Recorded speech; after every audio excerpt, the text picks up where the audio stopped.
Entonces, la Comisión Económica para América Latina, pues, tomó la gran mayoría de las evaluaciones que se han hecho sobre este tipo de programas en América Latina y llegó a las conclusiones de que actúan sobre capacidades humanas, sobre pobreza y distribución del ingreso, sobre consumo, inserción laboral, trabajo infantil, empoderamiento de las mujeres. Y perdón de la expresión, debemos decir fortalecimiento, ¿verdad? Pero dejémoslo en empoderamiento. Entonces, de tal manera, ¿verdad?, que estos son los impactos que se pretendían tener, ¿sí?, en todos estos ámbitos. Y entonces, ¿qué pasó? ¿Sí? Dicen, hay otra manera de evaluar, ¿sí?, comparar, ¿sí?, cuál es el déficit mensual que tienen los pobres para satisfacer sus necesidades. Y entonces se encontró que en la mayoría de los países que tienen sus programas, la transferencia no supera 1/3 de lo que se requeriría para no ser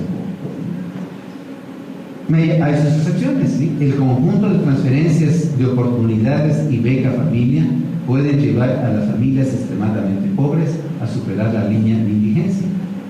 Se llega a superar el 100% del déficit, y aquí abajo están las banderas de los países que sí alcanzan esto. Espero que todos conozcamos las banderas. Entonces, bueno, tocan otras cosas, pero como ya estoy preocupado por el tiempo, me voy al punto fundamental. La hipótesis nos decía: sí, les damos educación apoyada en salud y alimentación, mejoramos capital humano, por tanto incorporación al mercado laboral. ¿Qué nos dice cuando se hacen análisis? Estoy hablando que esta es una síntesis de múltiples evaluaciones que le hizo la CEPAL. Entonces fue sobre los egresados de programas de transferencias condicionadas. Pues dicen, pues fíjense que en Brasil, lugar donde sí se cubre el déficit de pobreza, los periodos de incorporación al mercado laboral no pasan los 11 meses, ¿no? Fíjense que en Chile el 83% de los egresados no se emplean, y en México la inserción mayoritariamente es en el empleo informal. Estos son lo que les resultó a múltiples evaluadores. ¿A qué conclusión llega la CEPAL? Lo que pasa es que estos programas de transferencias monetarias, ¿sí?, tienen factores estructurales, ¿sí?, o más bien, corrijo lo que estaba diciendo, la incorporación al mercado laboral obedece a factores estructurales que los programas de transferencias no logran modificar debido a su ámbito de acción, ¿sí? Los programas no influyen sobre inversión pública en general, no influyen sobre la tasa de paridad cambiaria, ¿sí?, no influyen sobre la tasa de interés, y que son cosas de las cuales depende no la incorporación al mercado laboral. Entonces, podemos decir, hay problemas con estos programas. Pero y en específico, ¿qué pasa con la educación, que era la herramienta fundamental? ¿Movió o no movió situaciones? Pues la conclusión es que la educación, sí, por sí sola no es eficaz para darle una salida cierta a la pobreza. Resulta que el 29% de los vulnerables de ingresos tienen educación superior, cosa que era impensable hace unas décadas, ¿sí? Hoy, ¿sí?, la población en general tiene más de 10 puntos de escolaridad que 12 años atrás. Bueno, hoy en este caso era 2012, ¿sí? Por tanto, se llega a la siguiente conclusión: no solo que el acceso a la educación superior no es condición suficiente para eludir el riesgo de caer en la pobreza, sugiere también que para una parte de la juventud los mayores conocimientos adquiridos generan frustración de expectativas y probablemente mayor descontento ciudadano. En estos casos estoy segurísimo que no les estoy diciendo nada nuevo, ¿sí? Podríamos decir que el asunto es quién lo dice, ¿verdad? Porque entonces, si lo decimos nosotros, pues van a decir si está bien, ¿verdad? Si lo están diciendo ONU, CEPAL, Banco Interamericano, etcétera, pues como que las cosas cambian un poco, así. Pero entonces vamos a decir, o vamos a hacer lo siguiente: pues quiere decir que estos programas no funcionan para nada, que los eliminemos. Vamos a verlos comparativamente. Para irnos metiendo ya el asunto prospera. Conste que yo no estoy eludiendo las cosas difíciles. Entonces, un analista hizo lo siguiente: Ningún programa es capaz por sí mismo de satisfacer el derecho a la alimentación y de acabar con la pobreza. Los programas de transferencias condicionadas no pueden constituirse en la estrategia única o principal de un gobierno antes que superar la pobreza. Lo que hacen fundamentalmente es atenuarla o contenerla. Pero entonces, decía que era una perspectiva comparada, y nos dicen, el caso brasileño sugiere que en países con amplias desigualdades es particularmente importante incrementar el ingreso por trabajo, especialmente el valor real del salario mínimo. Hay algo de este tipo que se discute en cierto lugar, ¿no? Instrumentar una red de protección social con políticas integrales y orientadas, es que los portugueses se llaman norteados, ¿verdad? Aquí norteado nos dice lo contrario, ¿verdad? Y orientadas por el principio de la universalidad y fortalecer la dimensión productiva de la agricultura de subsistencia o agricultura familiar. De otra manera, en Brasil sí se ha posibilitado que sectores amplios salgan de la pobreza, pero no solamente por el programa Beca Familia, sino por el programa Beca Familia, más una política de incremento salarial, más una política de incremento del empleo, más una política, ¿sí?, de una verdadera seguridad social. Incluso la expresión protección social no me gusta mucho, de una seguridad social al alcance de todos, los que pueden contribuir y los que no. No se trata que hay política de seguridad social para los que contribuyen y otra para los que no contribuyen, sino a la misma tienen acceso a ambos. Pero además de eso, si les estamos dando transferencias para que se alimenten mejor, pues que tengan donde comprar los alimentos, ¿no? No ocurra como en ciertos lugares de cuando llega la beca, la transferencia, ¿sí?, los tenderos suben los precios, ¿verdad? Y con esto se llevan buena parte de la transferencia. Entonces, ¿qué concluye este autor? En el caso mexicano, priorizar políticas de este tipo permitirían aliviar la enorme presión que existe sobre el programa Oportunidades, el cual ha fungido como la única política de verdura instrumentada por el Estado mexicano para combatir la pobreza en los últimos años. Y entonces esto nos lleva a los cambios anunciados en la visión del programa de transferencias monetarias y al paso de Oportunidades a Prosperar. Insisto en lo de anunciadas, no porque digan que no son ciertas ni nada de este tipo. Todavía no tenemos la información empírica para decir qué tanto cambió, en cuánto cambió, y si el anuncio se hizo algo así como un año, ¿no?, si no me equivoco, me parece que todavía no llega el año del anuncio del programa, pues por supuesto que muchas de las cosas con las que va a cambiar están en proceso de diseño. Creo que este curso responde incluso a esta reformulación. Por tanto, hablo de anunciadas. Insisto, no porque esté diciendo no se van a realizar, sino todavía no hay elementos empíricos para decir que tanto se transforma. Y entonces decía que sobre todo se le añade un concepto que es el de inclusión social. Y entonces vámonos sobre este concepto. ¿Hasta aquí está suficientemente oscuro el panorama?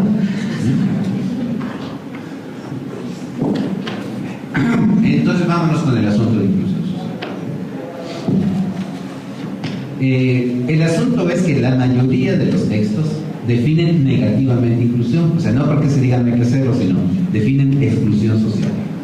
Entonces, el recíproco pues sería justamente la inclusión. Entonces, exclusión, hay un glosario sobre la pobreza que la maneja de la siguiente manera. Las personas están excluidas si no están suficientemente integradas a la sociedad.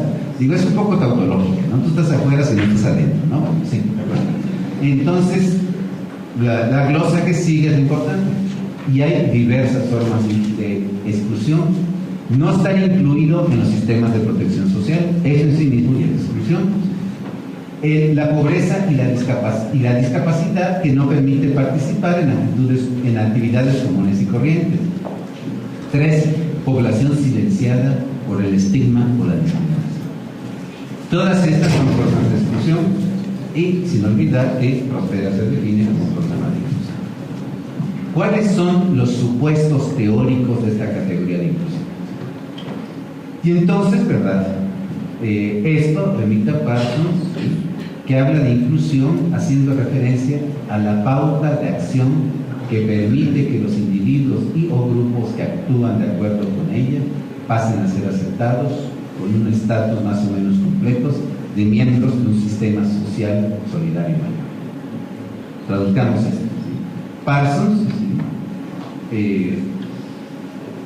él planteaba que su pregunta, bueno, ¿qué es lo que mantiene unida la sociedad? ¿Qué es lo que hace que interactuemos? Es la vieja pregunta de la sociología. Y entonces dice, lo que hace es que compartamos las normas de acción. Y entonces, un individuo o una persona, hablan de individuos, no hablan de colectivos, estamos hablando de la corriente sociológica funcionalista, ¿verdad? Y entonces un individuo está excluido cuando no actúa con base en estas pautas. Es decir, fundamentalmente el asunto, podemos decir, es de carácter cultural. Pero al pasar esto hacia América Latina, se redefine de la siguiente forma. Entonces, lo que hay que hacer es romper los cercos de la exclusión social, lo cual solo se puede alcanzar a través de la construcción de la ciudadanía, con el establecimiento de normas e instituciones que garanticen el ejercicio de los derechos ciudadanos a través del diálogo, la deliberación y la participación de los integrantes de la sociedad. Entonces, ciudadanía, derechos, diálogo. Todavía no hay mucha referencia. ¿Y qué pasa con las condiciones, llamémosle, materiales de existencia? Pero entonces, ¿qué consecuencias puede tener esto? ¿Sí? Y se señala lo siguiente.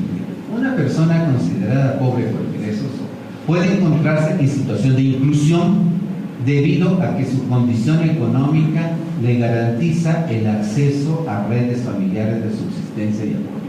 Esto es, tú eres pobre, pero tienes compadres, hermanos, etcétera, así que te pueden apoyar y por tanto estás incluido. En contraste, un individuo con ingresos superiores a la línea de pobreza puede considerarse excluido de la población asalariada si está en la informalidad, ¿sí? O bien podríamos decir personas que son excluidas, pensemos en los que tienen preferencias sexuales diversas a las predominantes, ¿sí? Pues están excluidos, aunque no necesariamente serán pobres. Entonces, la conclusión de este autor es interesante. Lo que muestra exclusión es el proceso que la genera y no el dato que indica una desventaja social relativa. Esto es, cuando hablamos de binomio inclusión-exclusión, no podemos decir entonces tienes un salario de tantos o tienes un ingreso de tantos y eres pobre. ¿Sí? ¿En qué proceso social te encuentras y por tanto estás incluido o excluido? No tiene que ver, aunque también, con las condiciones materiales de vida, sino puedes tener un ingreso que no te hace estar en la pobreza, pero si no hablas la lengua, ¿sí? La lengua dominante, en este caso el castellano, estás excluido, ¿verdad? Pero si además le añadimos que eres mujer, estás excluidísima, ¿sí? Y si así le podemos ir añadiendo características, ¿sí? El asunto es, como también lo veremos más adelante, que a los perros flacos se les suben las pulgas, ¿sí? Esto es, los que no tienen recursos son los que no manejan la lengua, tendencialmente son mayormente del sexo femenino, etc. Entonces, ¿sí? Vamos ahora a entrar al asunto de la gestión de las políticas públicas. Del proceso de actuación de estos programas, ¿qué asuntos quedan por resolver? Uno es que realmente cuando hablamos ya, les lo dirán, de sus prácticas cotidianas, cuando ustedes tienen en mente los objetivos del programa e incluso de la política, ¿sí? Las estrategias que deben llevar adelante, ¿sí? Pues resulta que estas no hay textos donde fundamentarlas. Esto es, ¿verdad?, la estrategia que hoy se quiere seguir adelante. ¿Dónde está el texto que nos define las categorías, etcétera? Lo cual no quiere decir que es imposible que exista, pero es por eso uno de los asuntos pendientes, ¿verdad? Por tanto, el diseño de un programa nunca nos va a decir, pues fíjense que lo diseñamos así, porque si no, fulanito de tal que no estaba de acuerdo se va a molestar, ¿sí? Y entonces por eso no vamos a aceptar la acción. Estas cosas, ¿sí?, relaciones de poder, hipótesis causales, teoremas, lo que la gente realmente piensa, eso no se establece en los programas, en los textos de los programas, pero es fundamental para entender a fondo una política. Hay otros problemas pendientes para la administración pública y sobre todo para el sector financiero. las políticas son una realidad abstracta, lo que existen son los programas. No me interesa tus objetivos, dime cuál es tu POA, ¿sí? ¿Gastaste o no gastaste? ¿Sí? ¿Hiciste ahora que está lo del programa, lo del presupuesto para los resultados, ¿verdad? ¿Alcanzaste o no el resultado? Como nos dicen los textos, ¿produjiste la copa o no? Y siempre en los textos sobre el presupuesto para los resultados se pone el ejemplo. Vamos a suponer que tenemos que hacer copas, entonces ¿cuánto dinero gastamos en hacer una copa? Como si la pobreza se pudiera medir como las copas, ¿verdad? Entonces, ¿verdad? Para la administración pública existen los programas, ¿sí? Y entonces el presupuesto para resultados se convierte en instrumento básico, supone la asignación de indicadores de desempeño, costo-beneficio, sobre costos estandarizados para bienes y servicios específicos que dejan de lado los procesos. Y recordemos que nos dice inclusión, lo importante no es el dato, el proceso, ¿sí? Entonces, ¿dónde les digo? Sí, pero no alcancé el resultado, pero fíjate que partimos de tal y la gente está entusiasmada y está incrementando. No, tu POA dice tanto dinero para tal resultado, ¿sí? Con lo cual no estoy diciendo muere el presupuesto para los resultados, ¿sí? Sino lo que estoy diciendo son temas pendientes que hay que debatir. Y por tanto, ¿quién pasa a tener el control de los programas? ¿Sí? Pues las entidades financieras, ¿sí? Por estas vías, ¿sí? Y esto no lo digo solamente yo, en un análisis que se hizo muy a fondo, de, por ejemplo, cómo funciona el Distrito Federal, ¿sí? A este nivel, se decía, en los hechos, los instrumentos más importantes de planeación son el presupuesto de egresos y la ley de ingresos, los cuales son discutidos en cada ejercicio fiscal. Los criterios y análisis técnicos de mediano plazo se trasladan a un segundo plano y en ocasiones trastocan los objetivos del plan original, imponiéndose una visión de muy corto plazo. ¿Cuál es este corto plazo? Enero, diciembre. Pero además, ¿sí? Pues cuando decimos qué dicen los textos, pues no tenemos más texto que las reglas de operación. Que las reglas de operación no son diseños, son reglas de operación, dicen cómo ha de funcionar. Entonces estas reglas sustituyen el diseño del programa, ¿sí? Y la evaluación suele confundirse con la Contraloría y el monitoreo. En muchos casos la evaluación se queda, ¿qué dice tu POA? ¿Lo cumpliste o no lo cumpliste? Pero ¿alcanzaste o no el objetivo? ¿Vas en la línea o no de la política? Esto casi no le hace. Sin un referente frente al cual contrastar resultados de una agencia capaz de aplicar correctivos. Si estos son los asuntos pendientes, ¿de dónde nos podemos agarrar para contribuir a que mejoren? Entonces, uno de ellos que es importante es los derechos humanos como criterios de orientación de las políticas. Entonces resulta que hoy, ¿sí? Estamos como Humberto Eco decía, cerca del siglo III, ¿verdad? Donde si uno va a pregunta por dónde está tal dirección, si vas a una panadería y preguntas por una dirección, el panadero te dice que el hijo no es menor que el padre, ¿sí? Y se refería a toda esta discusión sin referentes que había en el siglo III, ¿sí? Pues estamos así, no tenemos referentes. Por tanto, si decimos cuál es así el mejor enfoque de política social, está difícil. Pero entonces, ¿de dónde sí podemos hacerlo? ¿Sí? De los derechos humanos, porque bajo cualquier hipótesis son un objetivo a alcanzar. Y entonces, quienes han trabajado los derechos sociales nos señalan lo siguiente. El enfoque basado en derechos considera que el primer paso para otorgar poder a los sectores excluidos es reconocer que ellos son titulares de derechos que obligan al Estado. Esto es que no se les hace un favor con los programas, sino ayudan al Estado a cumplir su obligación, que es justamente satisfacer su demanda. Y por tanto, el enfoque de derechos procura cambiar la lógica de los procesos de elaboración de políticas para que el punto de partida no sea la existencia de personas con necesidades que deben ser asistidas, sino sujetos con derechos a demandar determinadas prestaciones.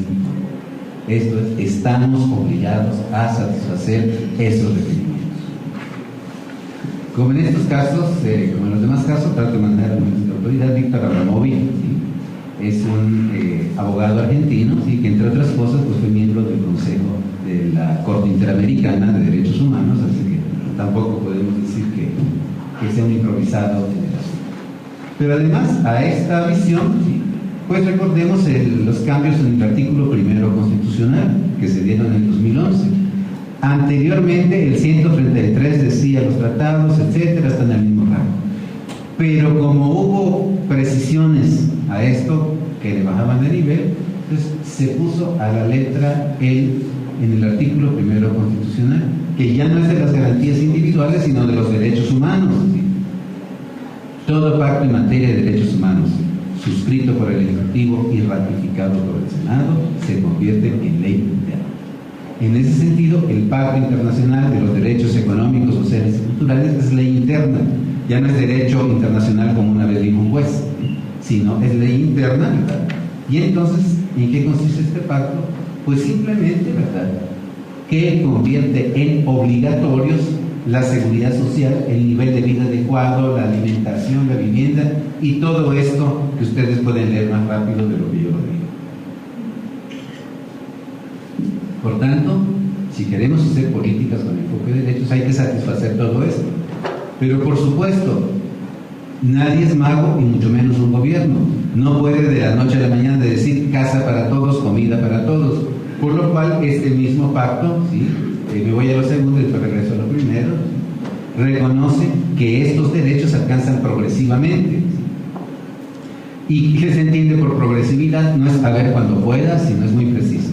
Cada uno de los estados partes del presente pacto se compromete a adoptar medidas hasta el máximo de los recursos de que disponga para lograr progresivamente la plena efectividad de los derechos aquí reconocidos.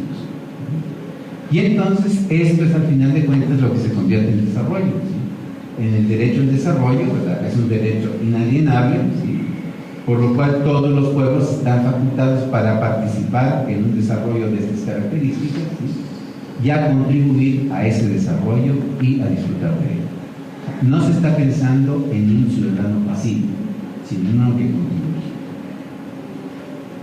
Entonces les decía, ¿sí?, que tenemos un referente teórico, pero también una nueva concepción del gobierno, ¿sí? Ya había adelantado el concepto de gobernanza, ¿sí?, pero cuando se toma esta discusión en América Latina se le añaden algunos elementos interesantes. En América Latina, gobernanza se refiere al desarrollo social y la participación democrática de todos los concernidos en las decisiones. Requiere la inclusión de los principios de democracia, de respeto a los derechos humanos, a las culturas locales, de la participación de los actores de la sociedad civil, de descentralización del poder y descentralización de la gestión. Todas ellas como dimensiones de una democracia, de una gobernanza democrática. Pero ¿a qué lleva esto?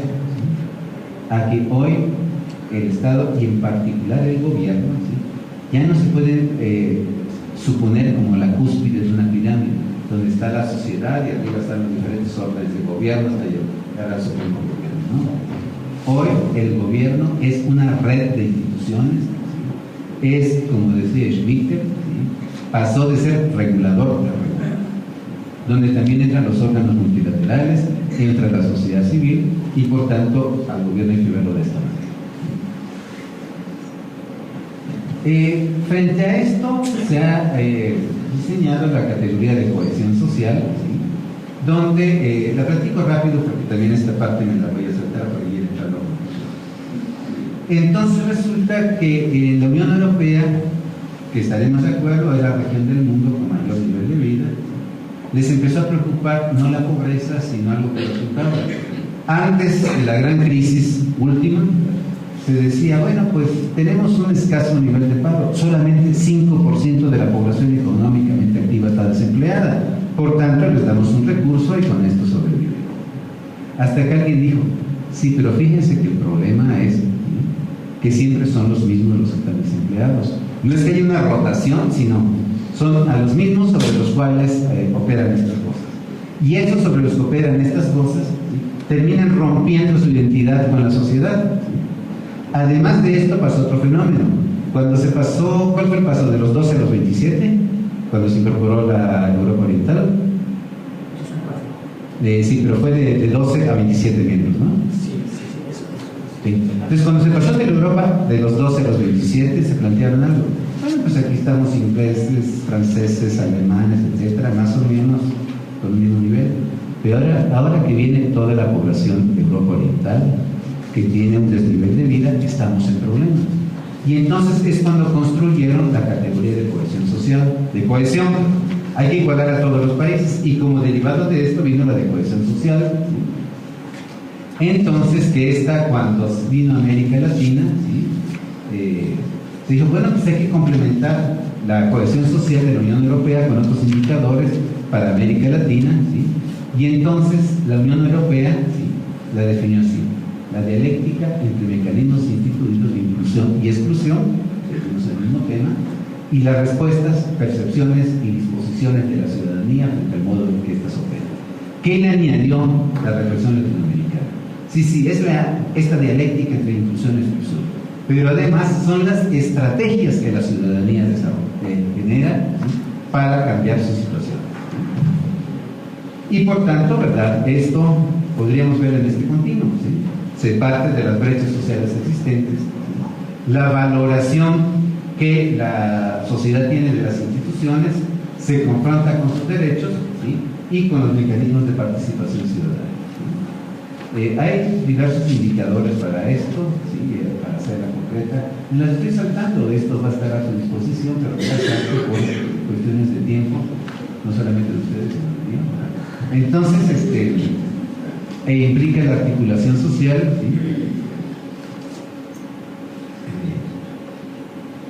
Ahorita regreso a esto, ¿sí?, que nos conducen a la participación, ¿sí? Y entonces, ¿por qué es importante pensar esto de la participación? Veamos el último informe, esto es de 2013, de Latinobarómetro. Latinobarómetro es una organización a nivel latinoamericano que aplica año con año una encuesta de cultura política en 21 países de América Latina. Y llega a esta conclusión sobre México el año pasado.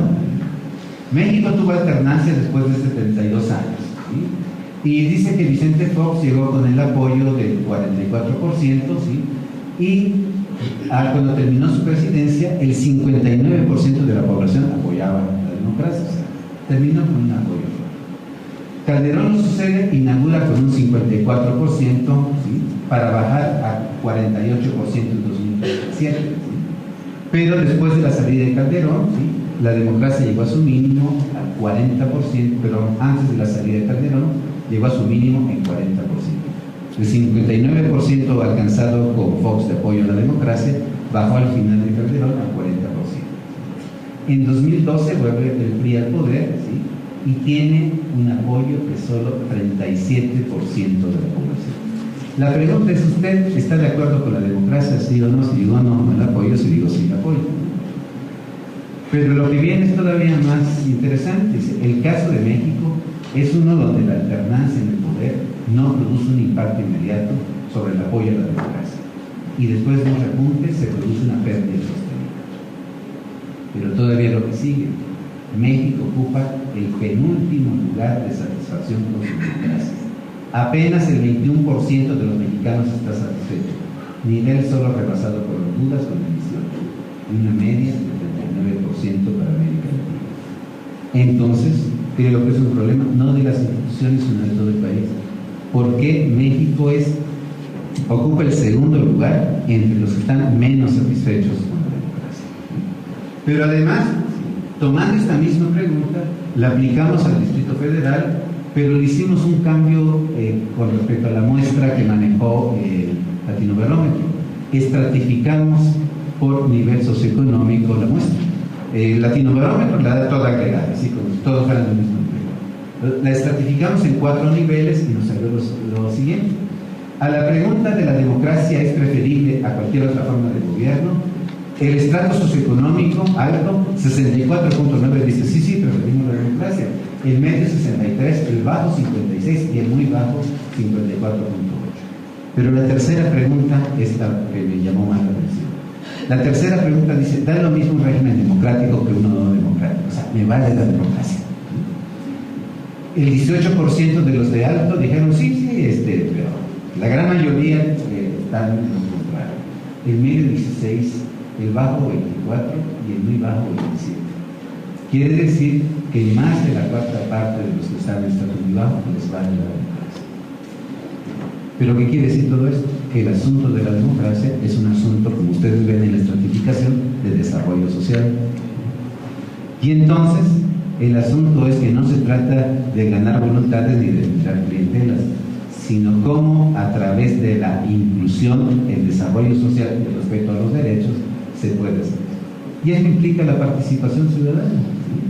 Entonces, aquí hay también una serie de reflexiones sobre la participación, pero quisiera concluir con esto, con dos cosas. Entonces, el reto de ahora es que necesitamos nuevas formas de diseño de política, ya no centradas solo en las variables económicas, o sea, si gastamos tanto, ¿a cuánta gente sacamos de la pobreza? ¿Qué porcentaje? Sino también de las culturales, políticas, etc. Porque estaremos de acuerdo que mucho de la exclusión en varias regiones de este país tiene un carácter político. Entonces, ¿verdad?, para esto se requieren de modelos analíticos proporcionados por las diversas disciplinas. Esto no lo digo yo, es una paráfrasis, una cita textual de un estudio del Banco Mundial. Y se requiere de la concurrencia de nuevos actores. Y entonces aquí cobra nuevo sentido la expresión de este académico funcionario catalán que había.